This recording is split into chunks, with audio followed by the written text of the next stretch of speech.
ताज्या बातम्यांसाठी ABP माझाला subscribe करा आणि बेल आयकॉन प्रेस करा. Everything is locked up. I mean, it is that. It's surreal, but also just frightening. I mean, because I think it's not that anybody actually knows what's going to happen next. Yeah, and you have kids, so how are they finding it?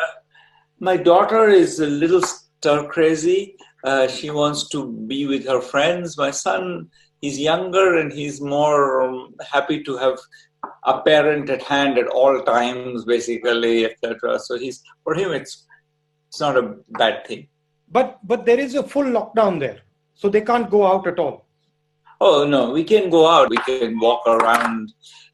There's no restriction on walking, for example, or cycling, or even driving. It's just you're not supposed to get together with more than I don't know, some number of people. Before I start, I've got a curiosity. Yeah. You got the Nobel Prize. Were you expecting it, or was it just, did it come out of the blue completely? Completely came out of the blue. It was not. I mean, I think that it's one of these things that if you spend time worrying about it, you could obsess a lot. Yes. And I'm reasonably good at not obsessing about things that don't have an immediate impact on my life. So. I had no premonition or expectation or thought about it. It was completely a surprise. I mean, it was quite a big deal for us in India. We made you made us quite proud of. Thank you, but I mean it's a big deal. I wasn't saying it's not a big deal. I just think that you can obsess about it, but it's not that there is a process for it that is understood by anybody. So whatever, anything can happen. So one of the main things I wanted to discuss with you is the impact of COVID and the lockdown and the economic devastation on our poor people and how we should be thinking about it. I mean, we've had in India for some time a policy framework, particularly when we were in the UPA, of providing a sort of a floor for poor people, Narega, right to food, etc. And now a lot of that work is going to sort of fall by the wayside because we have this disease coming, and millions and millions of people are going to fall back into poverty. So this is something. I mean, how should one think about this? Right. So I think that these are kind of separable in my view, in the sense that I think that the real problem in the very short run is that these, I think more good policies put in place by the UPA are inadequate. And the government, in a sense, absolutely embraced them. I mean, it was not that there was a particular partisan disagreement there. There was very clear that the UPA instruments will be used for doing whatever it is. I think what is harder to wrap one's head around is what do you do about the people who are not covered by that? And that's a lot of people, the migrants in particular. One of the ideas that was mooted, I think, in the last years of the UPA, but also embraced by the current government, was the idea that the Aadhaar would be made national and therefore would be used for PDS and other things. So the Aadhaar-based claims on PDS would be eligible. You would be eligible for it wherever you are. And that would have been wonderful to have that right now. Sort of looking back, I would say that would have saved a lot of misery, because I think a lot of people would have then gone to the local ration shop and said, here's my Aadhaar. I'm eligible for PDS. I'm collecting PDS in Mumbai, even though my family resides in Malda or Darbhanga or whatever. That's my claim. And so I think the fact that that didn't happen means that there's a bunch of people for whom there isn't really a system. Mm-hmm. And they are eligible to Narega because they are in Bombay. There's no Narega in Bombay. They're not eligible for PDS because they're not actually residents. Part of the problem in this very short run is that the the conceptualization of the welfare structure was based on the idea that anybody who's really not in where they're supposed to be is actually working and is earning an income, and therefore we don't have to worry about them. And that's what's collapsed. And then the question of poverty is not obvious to me that if the economy revives, there needs to be a durable effect on poverty. The real concerns are, will the economy revive? And in particular, how does one think through the possible time parts of this disease through that process? I think we should try to be optimistic about the survival of the overall economic well-being of the country.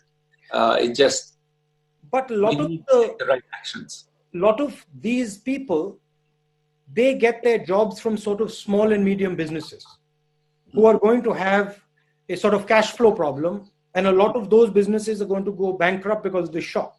So there is also a link between the economic damage that is going to come to those businessmen and the ability of these people to maintain a job. Absolutely.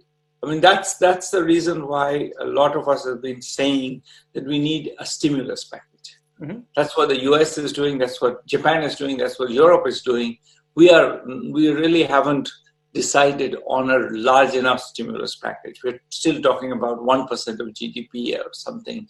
The US has gone for 10% of GDP. But there's a sense in which I think we have to, the MSME sector, mostly the easier. We have done one thing that I think is wise, which is to kind of put a moratorium on debt payments. I would say we could do more than that. We could even say that the debt payments for this quarter will be cancelled and will be taken care of by the government.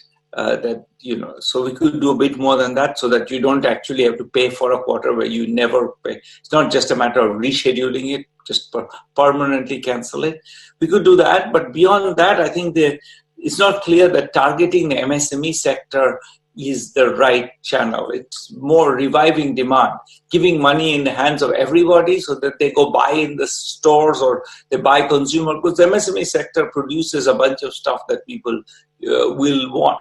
They've been not buying things. So if they had money, or even if you promise them money, it doesn't have to be that the money is right now.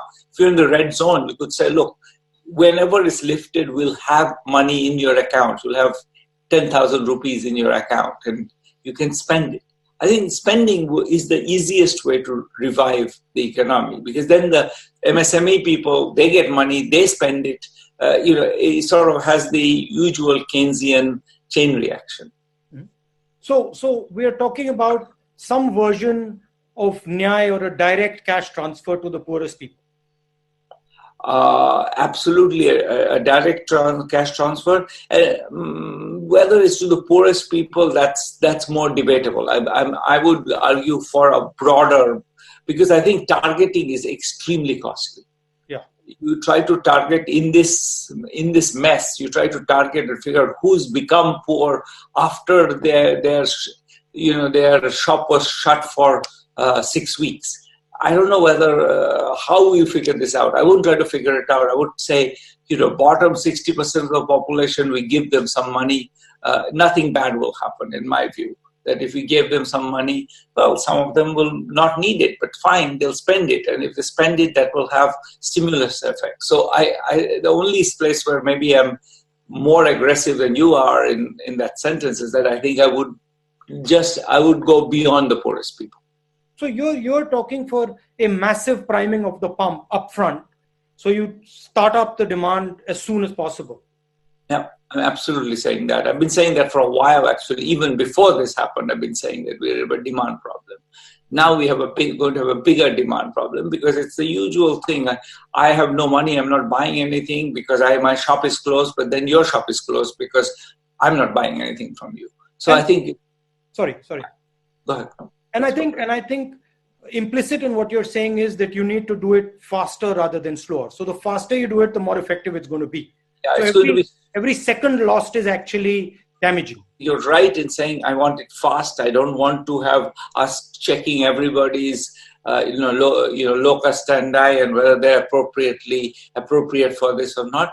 I do think that it may be we shouldn't induce a mismatch of supply and demand by giving people spending power where we have shut down the entire retail sector because they are in the red zone or something. So we need to plan that a bit better than, so that you get the money when you can go out and buy, not now. Or you get a promise. You get a promise that you will get the money, so you stop panicking, you stop completely, starving yourself because you want to have a little bit of savings left. So if people were reassured that, in 2 months or whenever the lockdown will be lifted, they're going to have some money in their hands, I think they would be much less worried about it, and they'll be more willing to spend already. And some of them have some savings; they'll spend it. So I feel that we shouldn't necessarily rush into it, because there may be places where there's no production right now, there's no supply right now. So putting money in will just burn the money. There'll be inflation. We want to wait for that, but with that caveat, yes, soon. And so the next point is that the sooner you're able to come out of a total lockdown, the better it is. And then you need a strategy for that begins to sort of start up parts of the economy quickly. Otherwise, yes. The money is useless then.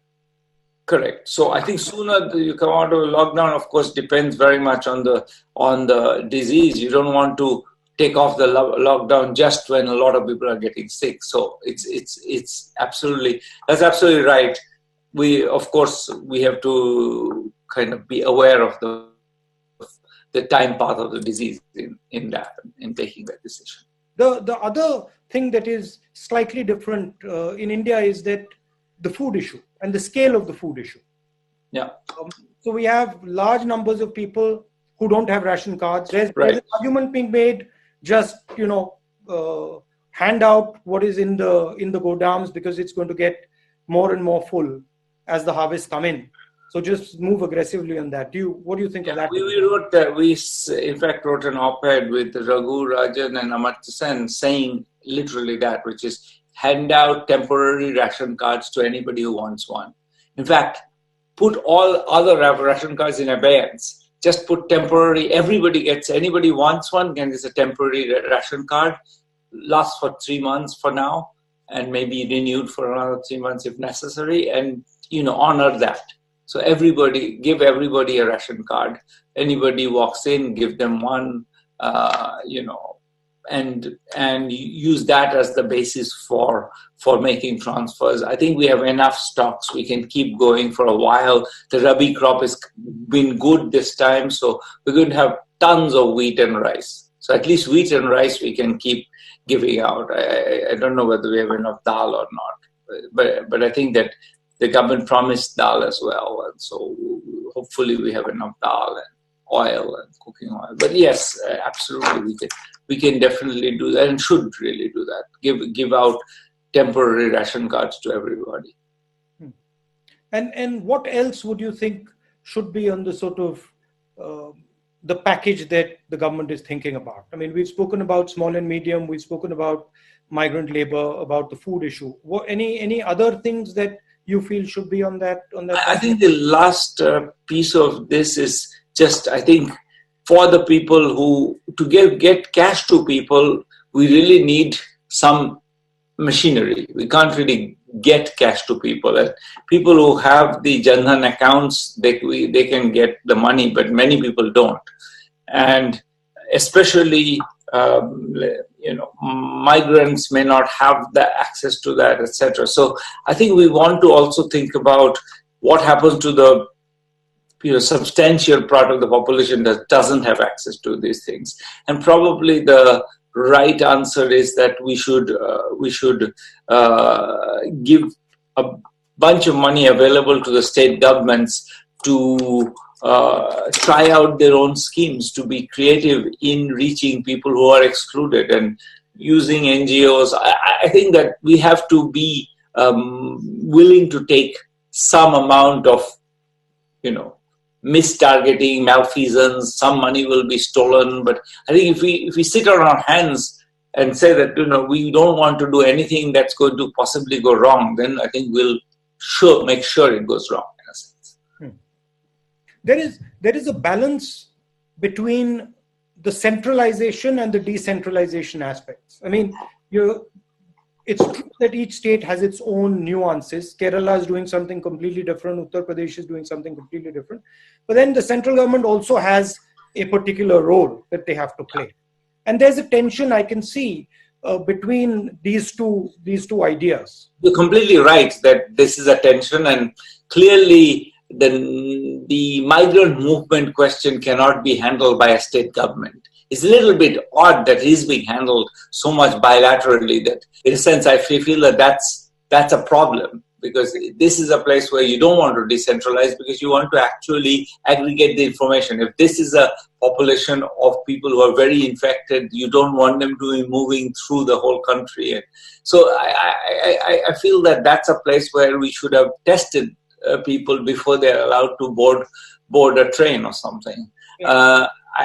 So that's a central question. Yeah. That's something that only a federal government can do. Is tell the government of UP that you cannot just bring your migrants home.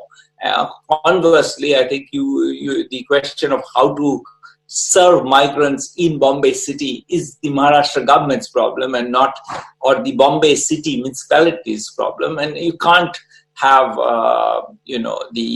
the federal government resolving that. So I think that you're exactly right. But I mean, what's your thought on that? Right now, it seems like we are sort of it seems like it's something that can't possibly be resolved.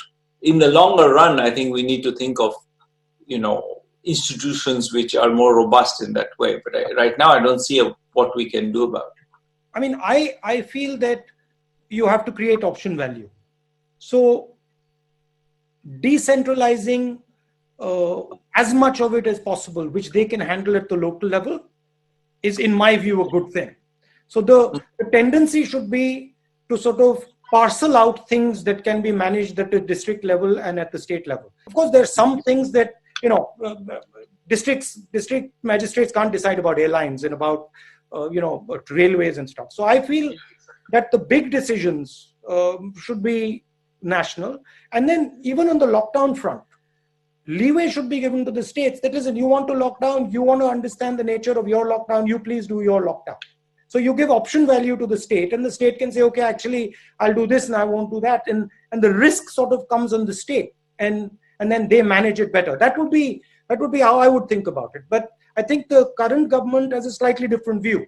They prefer to sort of manage and see the thing and centralize the thing. I mean, there are two perspectives. I don't necessarily think one is wrong and one is right.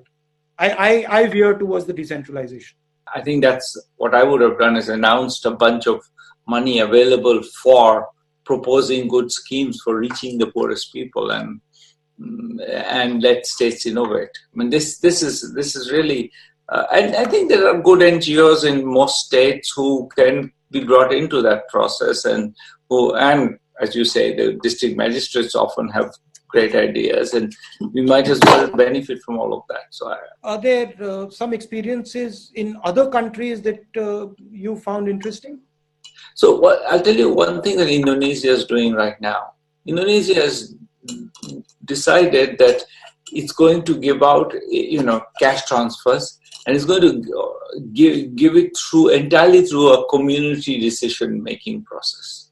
So the community is going to decide who are the people who are needy, and choose them for the transfers. And I mean, we worked with the Indonesian government on exactly this issue many years ago, and we find that it doesn't do any worse than the centralized targeting. Is you don't get captured by special interests or anything, and in fact, what you get is, people make judgments about what is appropriate in a much more locally nuanced way.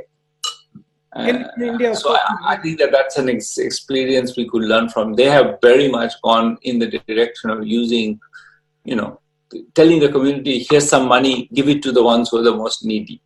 And that's probably And in an emergency, that's a good policy for sure, I think. Because at least the community has some information that wouldn't possibly centralize. You would run into the sort of dominant caste problem, where the dominant caste would try and sort of shape that money flow. Maybe, but on the other hand, you'd worry that if you in the process of trying to prevent that, I would rather put in place extra money to allow for that than to try to figure out who are the deserving people in the village. It just seems to me, I mean, I think the one that drives a bit in the direction of what I think you've been saying and the government has also been saying, which is try to widen the reach of PDS. And that's clearly right, and make them basically quasi-universal. So that's one way to avoid that. But if you want to do more than that to get cash to people, and some people have these Jandan accounts and others don't. Some people are in NRDTA roles. That's another way to get cash to people, and some are not. Some are on the Ujjwala lists, and some are not. Once you got through those lists, you still find that there is a bunch of people, many millions who are excluded. And how do you serve those people? And for that, it's clear that there should be some funds available to some very local authority who can identify those people and serve them. And I don't disagree with you that there might be elite capture of some form or the other. We worried about that a lot in Indonesia when we were working there. In fact, found not much evidence for it, to be honest. I think we'll have to sort of take a chance that some of this will go wrong. But I think if we don't take a chance, we'll surely get it wrong. So be brave, basically. Yeah. Take risks because we are in a bad situation. When you're in dire straits, then I think being brave is the only option, really. And how do you see this thing playing out, once the disease washes out 6 months from now, from the poverty aspect? I mean, there's obviously going to be a backlash, economic backlash. There's going to be bankruptcies. How do we sort of think of it in the medium term as opposed to the immediate short term? Right. So that's sort of what we were talking about a little bit before, which is, this question of, I think, a demand shortfall. I think that's there are two concerns. One is how to avoid a chain of bankruptcies. Mm-hmm. And I think maybe writing off a lot of debt is the way to avoid that, as you had mentioned. The other one is a demand shortfall, and getting some cash into the hands of the population is the best way to kickstart the economy. The US is very aggressively doing that, and this is a Republican administration run by a bunch of financiers, in fact, and they are willing to do it where we should be willing. I mean, this is not run by like a bunch of socially minded liberals. It's run by people who used to work in the financial sector, but they've decided that just for economic survival of the economy, we need to pump money into people's hands. And I think we should take a cue from that. This is also changing the sort of balance of power in the world to an extent. That is also pretty clear. How do you think about that? I think that both of them are right. I'm very worried for countries like France and Italy, which especially Italy, I think, had a fairly disastrous outcome, and partly that's a result of the state being the Italian state has been run by, really, not very, let's say, distinguished people for a while, and as a result, it's sort of the health system was on the last legs when this hit. The US moving much more in a nationalist direction is extremely frightening for the world, for the rise of China being a threat, but if the US starts reacting to it, it could be an extremely destabilizing threat. So I think that's something to worry about a lot. The undercurrent is that strong leaders can take on this virus. What is being sold is that it requires one man to charge into, against the virus. That's really the problem. That has been disastrous, as we know. I mean, the US and Brazil are two countries which are just messing up right and left, and these are two quote-unquote strong men behaving like they pretending that they understand anything, but even what they say every day is kind of laughable. So we have this. If anybody wanted to believe in the strongman theory, this is the time to disabuse themselves. Thank you very much. And thank you. That was a pleasure. Please, when you're in India, let's have a cup of tea or something. Yes, that would be lovely. Yeah. And regards to everyone at home. Yes, likewise. And take care of yourself.